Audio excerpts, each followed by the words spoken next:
We're going to go through this manual here and touch on a few things that you need to know, things that we do unique about VBS. All right.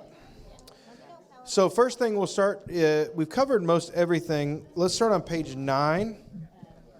You've already talked about important dates. We've already talked about the devotions, all that good stuff. So let's start on page 9.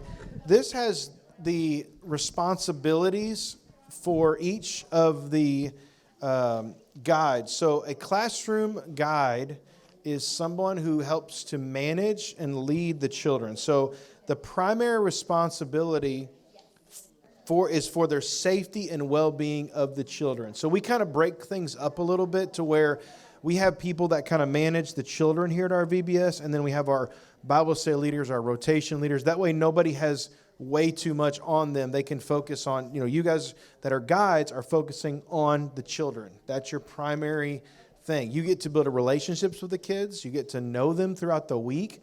And you get to know really their heart, their spiritual condition. And so you guys are going to be really important in, knowing about them and how to manage all of that. So that's the guides. The student guides, I don't see any student guides in here, but they are responsible for being a good helper to the adult guides. So students can get a little bit distracted themselves sometimes. So it's helpful if the students we really push in, hey, make sure you're helping, make sure you're encouraging. And April does a really good job of not matching a bunch of students up with that are going to be distractions, yes, to each other. Or distracted. Right. Bible study teacher is the primary responsibility for crafting and engaging Bible study from the provided materials. Our rotation leader, the primary responsibility to manage a well-organized and engaging rotation station. So who's with the guides? Who's a guide who's with the actual grades or with kids? Raise your hand. Okay. Who's in a rotation? Who's in a craft or a snack or something like that? Okay, awesome. Okay. So that's a rotation. So you see there, it's important that the rotation leaders are familiar with the VBS, the scripture, the story, the point. That's why we provide you all this information, because it's not just the Bible study or the guides that need to know that information. Everyone needs to know that information. You get to decorate. You get to help in all of those types of things. Okay. Administration and registration. You want to talk about that? Yeah. So administration and registration. So our primary goal is just to be a resource for everyone else, more or less. So we are providing you with all of the data that you need for each child. If we have allergies, medical conditions, you all need to know what those are. And so we make sure that all of the data that we have is accurate. Phone numbers, if there happens to be an issue and you need to get a hold of a parent, then we'll have all of that. We're also going to be making sure that you have your attendance chart so that you can take attendance. We have to know how many kids are here, who isn't here, all the above, so that just for their own safety. We're also in charge of the missions offering. We have to keep that a secret so that you don't know that you're going to get paint or whatever it is splashed on you, and you can't rig any of it or put in your own money so that someone else could win or lose. So, yeah. So we have to do all of those things. We are the first face that everyone's going to see whenever they walk in the door. So we try to be cheerful. And, and just what room is everybody going into? If there's any of that kind of information that you're needing, my team, they're going to be the ones that's going to have all that information. So that's good.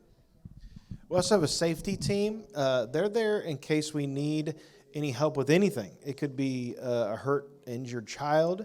It could be a situation where a parent that is not allowed to see their child, or in that situation, could be an active shooter situation, could be a fire, earthquake, some natural disaster. That's why the safety team is there.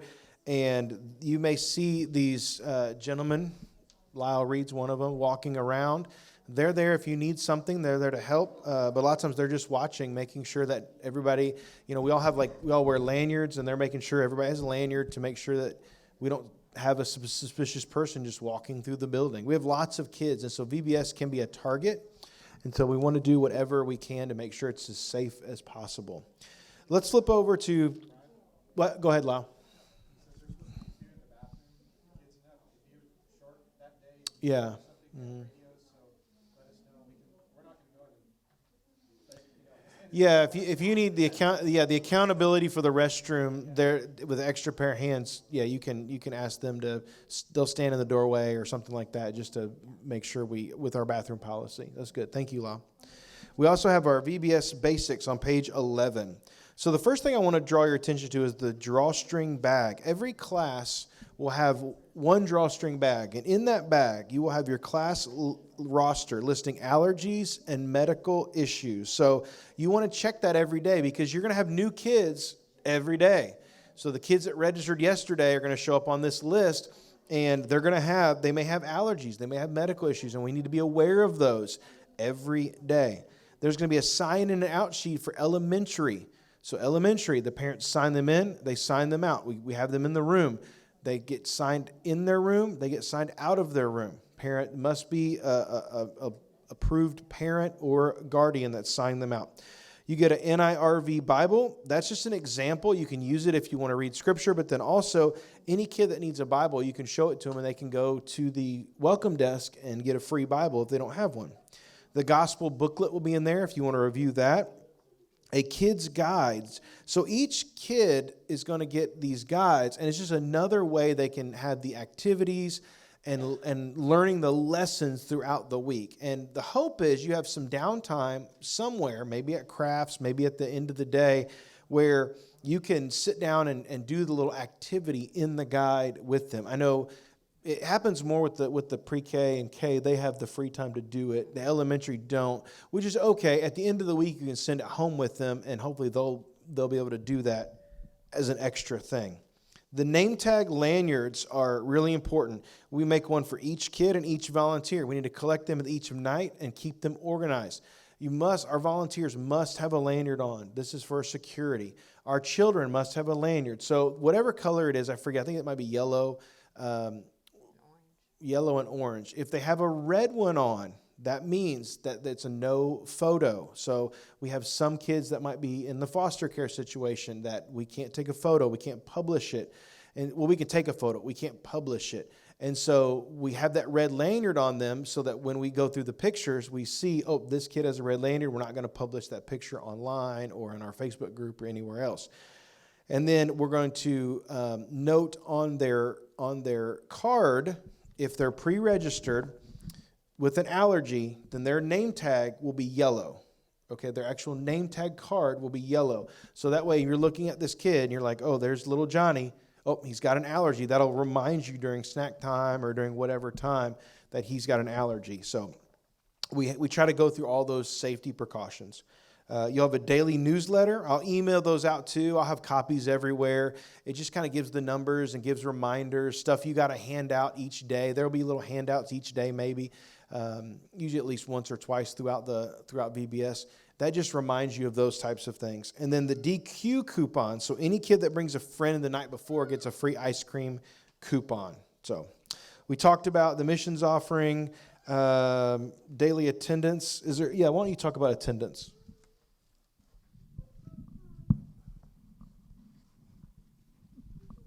So with the daily attendance, we have a lot of people that are already registering their kids. So we can go ahead and populate your attendance chart according to who is already pre-registered.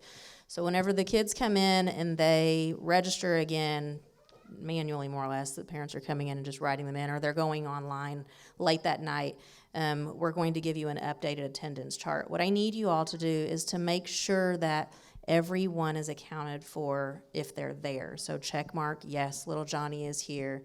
And whoever is not here, don't mark them.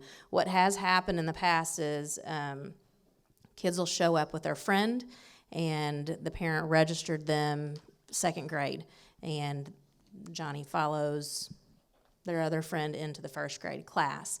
So If you don't have someone on your list, then handwrite them in, this person is in the class, and mark them as, that they were there.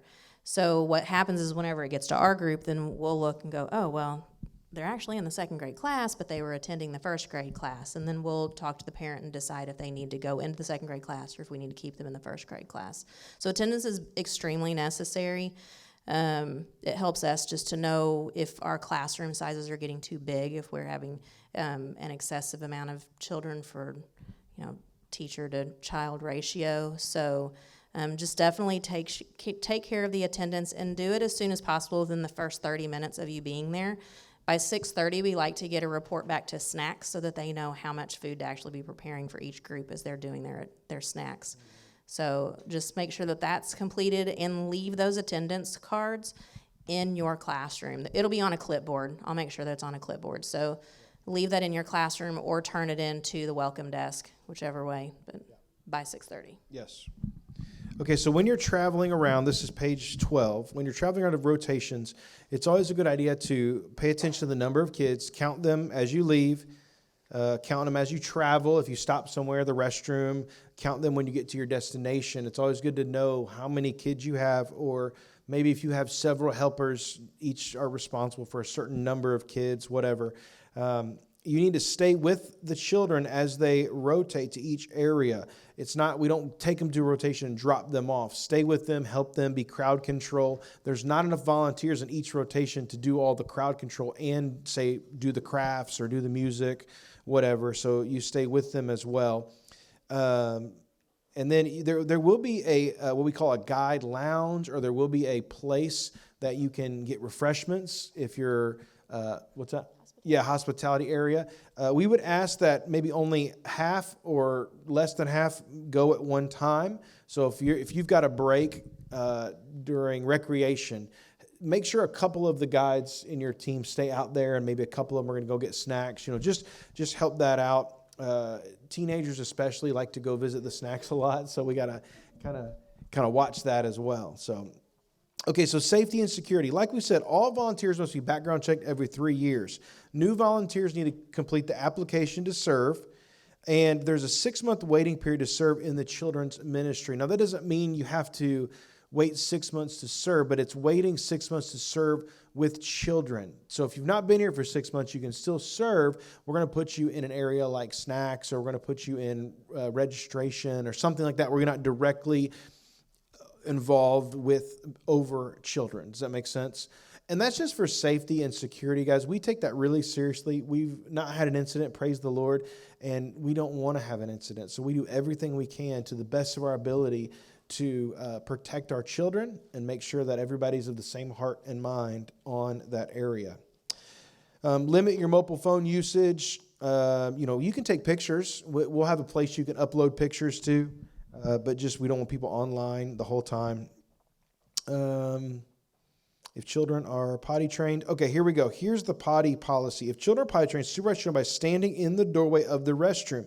Keep the restroom main door open. 2 leaders need to be available for restroom visits and diaper changes. Okay, so we want to make sure that if you're in the restroom helping children, that there's somebody out right in the doorway or right in the little area there, kind of making sure there's double accountability for all of our restrooms, and make sure there's someone else in the room when we're changing diapers as well. One of the things that helps is in all of our nursery areas, we have cameras for our daycare, and that just spills over to our VBS. So if there's ever an incident, we can go back and look at our cameras there too.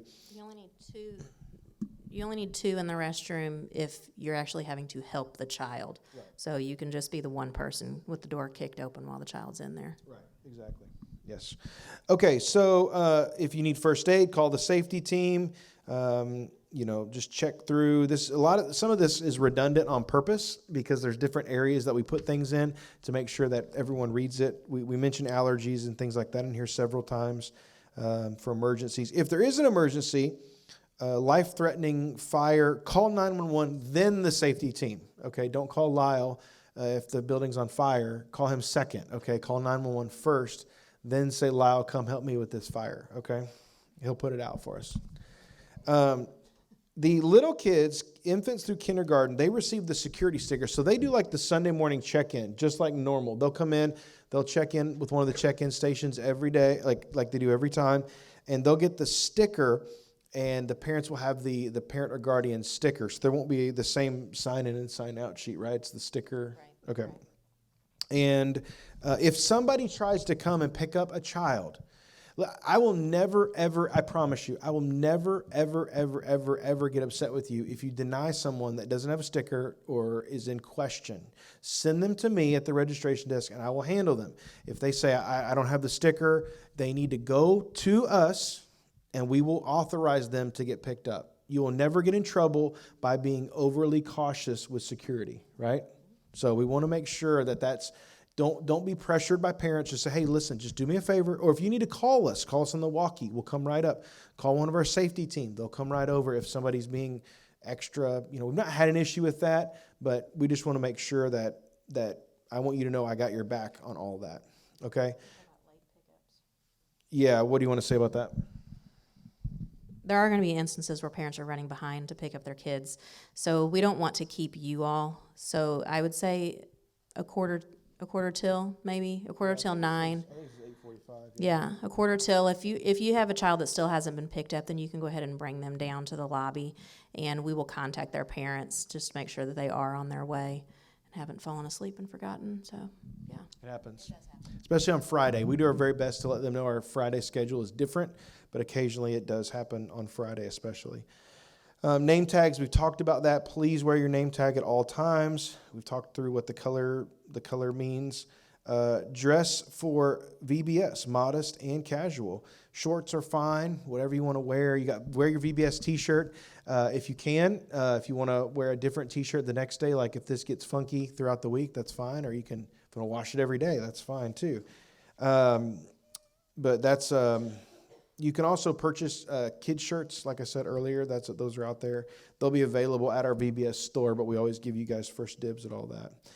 April mentioned the dinner. So that starts at 5 o'clock. So that will go from about 5 until 5:45. Okay, so that's usually it's pretty easy dinner. We do burgers, spaghetti, barbecue, potato bar, whatever, just things that we can feed a lot of people with, get a lot of people through. We try to make it as kid-friendly as possible. I think last year they had a peanut butter and jelly station. So if nothing else, the kids can come fix a peanut butter and jelly sandwich. So sign up for that. You must RSVP for the dinner. That way you know how many to prepare for. Decorating, we've already talked about that. We can skip that part. What? Yeah. Yeah, so when VBS is over, there will be bins by the registration desk down front. Unused curriculum goes in a separate bin. We're going to return that for a refund. So any books like the little activity booklets of the kids that you didn't give out, or anything that's been unopened or not used from Lifeway, turn it back into us, or any of the supplies that you did not open or did not use. We will return those. If they have been used, they'll go in a separate bin and we will pass them on.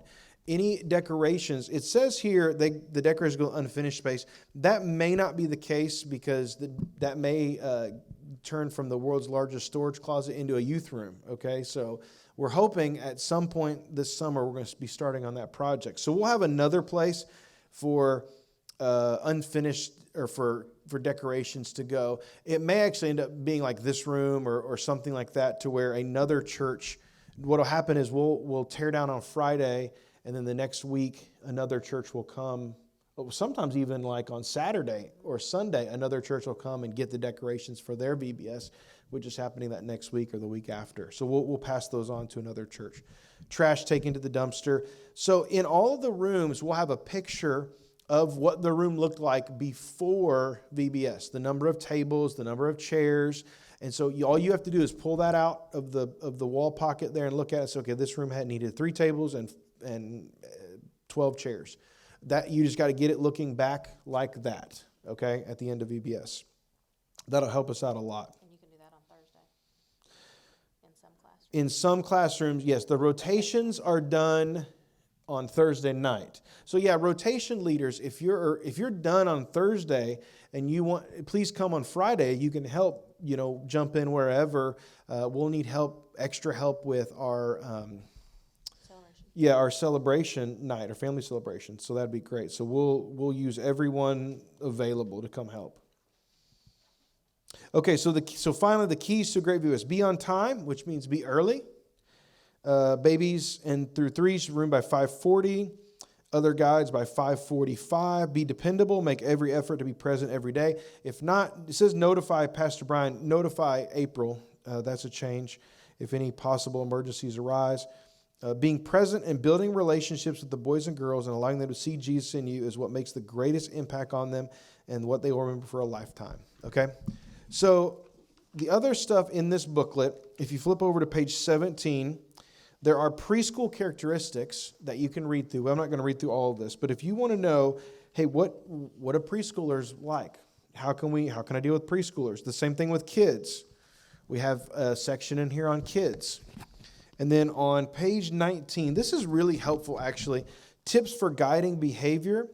I think Lori's helped put some of this together, and some of this comes from VBS, and we've kind of gone through all this, but I want you guys to we want to have a really positive experience. That doesn't mean that kids that are being disobedient or mean or hurting someone, we're not allowing them to do that. But we are going to try to be as understanding as possible with behavior issues. We understand that some of the kids are coming from the community. We don't know what kind of family situation. We don't know a lot about their life. And so we want to try to be understanding. If you need help, you can talk to me, talk to Lori. We'll figure out a plan. We'll talk to the parents if we need to. If you have any kids that you just can't seem to get to go along, or you're having lots of behavior issues. It also says large group management. So this is basically if you're getting a large group to move, to listen, these are some tactics and tips you can deal with. You guys can read through all of that. The quote that I always like to point to is the quote on the bottom of page 20. It says, "The kids who need the most love will always ask for it in the most unloving ways." And if you think about that, there are so many kids that need our love. They need to see the love of Jesus, and they will push and they will test our limits. And so we have to be careful and pray that the Holy Spirit will help us. We don't want to lose our cool. That doesn't mean we're not stern. That doesn't mean we're not guiding them in the proper way. But we don't want to lose our cool. We don't want to blow up at them. We want to help them, and they may test our limits. We need to respond in kind with love and care, okay? You got anything you want to add to that? All right. So last is what April mentioned about sharing the gospel with children. You can read through this on your own. We have the gospel plan, then the ABCs. The ABCs, by the way, are how you respond to the gospel truth. It's not the gospel. It just helps us to quantify what do I do to respond to the gospel. A, I got to admit to God. B, believe. C, confess. It's kind of helping us. It's helping that child in their brain put together, these are the steps I need to take that are helping me result in salvation. It's basically Romans chapter 10, whoever calls upon the name of the Lord will be saved. If I confess with my mouth and believe in my heart that Jesus is Lord, I will be saved, raised from the dead, I'll be saved. It's those kind of themes. We're just putting that in a way that a child can kind of grasp with the ABCs. Flip over to, there's a lot here. I run through on page 22 how I share the gospel and what we're going to do. We talked about that. If you get an opportunity and you feel comfortable to talk to a child about, they're asking questions, maybe, they're like, hey, I want to know Jesus right now. I want to talk to somebody right now. And you get an opportunity. Here's what you need to do. Here's how you talk to them. Number one, counsel them in a semi-private. We don't want to be totally secluded, totally alone, but you can go in the lobby or, there's plenty of, private public spaces out there. Start by asking questions. Don't assume that they're ready to make a decision. Okay? Say, let's talk about what you heard or what did you hear? And you can have encourage a brief conversation about what they heard. We don't want to push them into a decision. I firmly believe that the children will come to faith in Jesus when at the appointed time.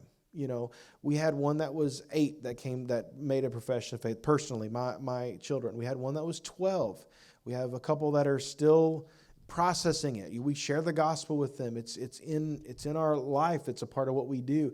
I just believe that God's going to bring the children to faith in His time. So we're not going to push them. We're just going to share and let God lead them through that. Okay. If they're ready, you can pray with them. That kind of walks through all that. This is what April was talking about earlier with the phrasing of words. It's really important with children. They don't know. They don't understand. Really, a lost world doesn't understand a lot of these things, right? They don't understand sin, loss, saved, repent. You can use other words, other ways. And I've actually gotten into the habit, when I talk to kids, now even when I talk to adults, if I say a big word, I will explain what that word means, because I can't assume that people that aren't in church, people that haven't grown up in church, don't know that. So make sure to use the right terminology. Ask open-ended questions. Don't do yes or no. There's some question here. Tell me more about what you're thinking. Can you tell me why you want to do this? Things like that ask questions. Talk conversationally when presenting the gospel. Ask questions like, who is Jesus? Why did He come? Help see if they have a grasp of those types of things. And then the last page here on page 24 is just more, more kind of walking through this. It gives us a definition of difference between head knowledge and heart knowledge. A lot of kids can answer questions correctly. That doesn't mean that they're ready to place their faith in Jesus just because they know the answers to questions. So that's where we got to determine, is it something they know or something they really believe? And then, walks them through how to pray with them, what you need to do. If some kid would make a decision, let me know. We need to record the decision. Let us know. Then I want to get in touch with the parents. I like to bring the parents in very early in the process because I want them to be a part of I believe strongly in the parents being a process. And if the parents aren't believers, it gives me an opportunity to share with the parents about Jesus as well. So help me by doing that. Make sure we don't offer prizes to kids who make a decision, those types of things. So you can read through this on your own. It's really important because you never know what kind of decisions what kind of questions they're going to ask, what kind of decisions they're going to want to make. And so we need to be ready. And if you ever need help with that, please let me know. I don't put myself in any specific area because I want to be available to kids, to help, to leaders, to parents, anybody that needs me to talk, to counsel. I want to be available for any of that. So I'm around the entire VBS. I should be free. Just holler at me if we need to sit down and talk with a child. I'd be happy to do that. What else you want to add? You got it all. I got it all. What questions do you have? Like I said, we take safety and security very seriously. We walked through the sticker process. We walked through the sign in and sign out. Is there any other questions you have about anything regarding any of that stuff? It will be here. Yep. That's a good question. Yeah, we did have it at North Campus 2 years ago. Yeah, in September of 2020. Yeah. Recreation will be out back. It will be in the parking lot, and we're figuring out a rain plan. We don't have a rain plan yet. We're figuring one out. So it may be like recreation and crafts in the same room. Think we can make that work? We'll have to figure something out with recreation. I don't know.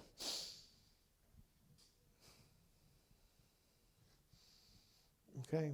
Well, if you have any questions, please let us know. Again, thank you for volunteering. I know this is your first time, and it can be sort of overwhelming, sort of daunting. We're here to help with whatever questions you have. And, Monday is always, if you just put this in your mind, Monday is the hardest day. If you can make it through Monday at VBS, the rest of the week's a cake. Mondays, because everybody is running it all different directions. We inevitably will forget something, or we've got to get something straightened out. It's just Monday is always a hard day. And so the kids aren't in the mode of doing things yet. The volunteers aren't in the mode. We get through Monday, the rest of the week's a breeze. All right. Oh. If you're unfamiliar with the church and where your classrooms may or may not be, your best bet is to get here as early as possible. I'll be here early on that first Monday. You'll get get a map in advance, so you may want to look in advance. Yeah, well, you're going to get a map in advance of where your rooms are, so you may want, we'll try to, like April said, we're going to try to get out a couple weeks before. You may want to kind of map out your plan, at least in your brain, or you can come to church and kind of walk it. Say, okay, we're going to be here, then we're going to go to crafts, then we're going to go. You may want to kind of get in your brain how we're going to travel on those paths. Kind of like when you went to high school, you had to map out your classes. Did anybody do that? I know I did. Nobody did that? Okay, here we go.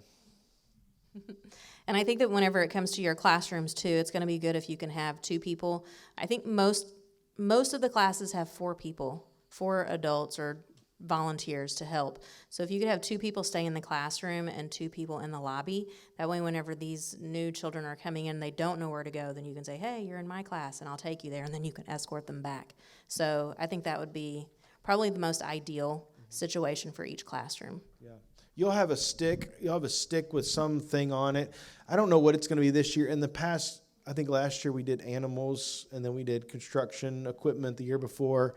I don't know what we'll do this year, paint splotches or something. I don't know. But you'll have a stick that'll say 3rd grade, and you can kind of have them follow that. That's always a good, hey, we're 3rd grade. Try to get them to memorize whatever the thing is on the stick, and that'll help you move about the room, move about the building as well. So. All right, well, thank you, guys. I appreciate you. Y'all have a good day. We're here if you have more questions.